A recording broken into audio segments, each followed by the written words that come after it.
छोटी बाजू की शर्ट पहनकर बाहर जाना इंकेन युंगे के लिए कभी आसान नहीं रहा। उन्हें हमेशा लगता था कि लोग उन्हें घूर रहे हैं। बचपन से ही उन्हें सोरायसिस है, त्वचा की ऐसी बीमारी जिसे काबू में लाने में उन्हें कई साल लग गए।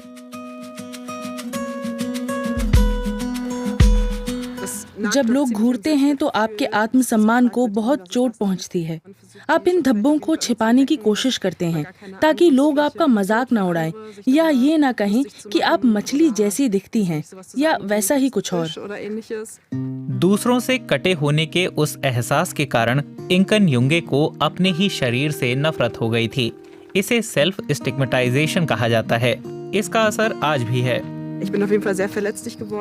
मैं बहुत संवेदनशील और डरपोक सी हो गई थी और अब भी मुझे लोगों पर भरोसा करने में मुश्किल होती है। मुझे यकीन नहीं होता कि कोई मुझे खूबसूरत समझ सकता है या मेरा पार्टनर मुझे वैसे ही स्वीकार करता है जैसी मैं हूँ। ऐसे मानसिक असर उन लोगों में आम हैं जिनकी त्वचा की बीमारी दिखाई देती है। कई लोग एंजाइटी या डिप्रेशन का शिकार हो जाते हैं।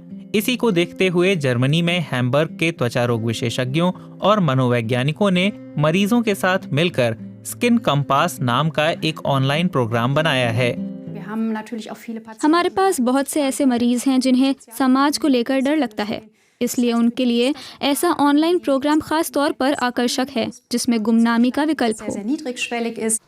सोरायसिस, एक्जिमा और एलोपेसिया एरिएटा यानी स्पॉट बाल्डनेस जैसी बीमारियों से जूझ रहे 300 मरीजों को इस प्रोग्राम को आजमाने के लिए आमंत्रित किया गया।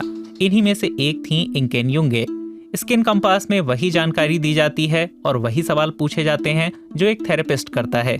मरीजों का नजरिया सुधारने के लिए कुछ प्रैक्टिकल एक्सरसाइज भी हैं।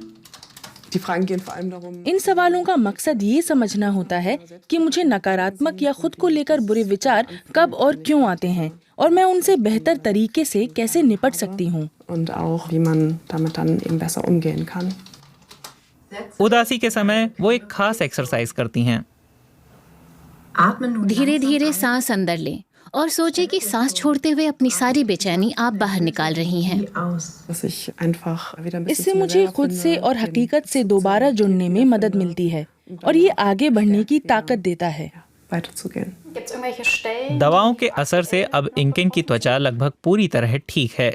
सिर की त्वचा पर कुछ छोटे धब्बों को छोड़कर उनकी मानसिक स्थिति में भी काफी बेहतरी हुई है, थेरेपी और स्किन कंपास दोनों की वजह से।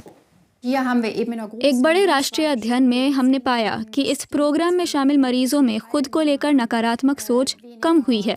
उन्होंने अपनी बीमारी को ज्यादा खुलकर स्वीकार किया है। शरीर को लेकर नजरिया बेहतर हुआ है। डिप्रेशन के मामलों में भी कमी आई है। अब एक और अध्ययन इस प्रोग्राम के असर को और गहराई से जांचेगा, लेकिन इंकेन युंगे को फर्क पहले ही दिख रहा है। उनके चलने के अंदाज में अब आत्मविश्वास है और सबसे अहम बात, अब वो खुश हैं।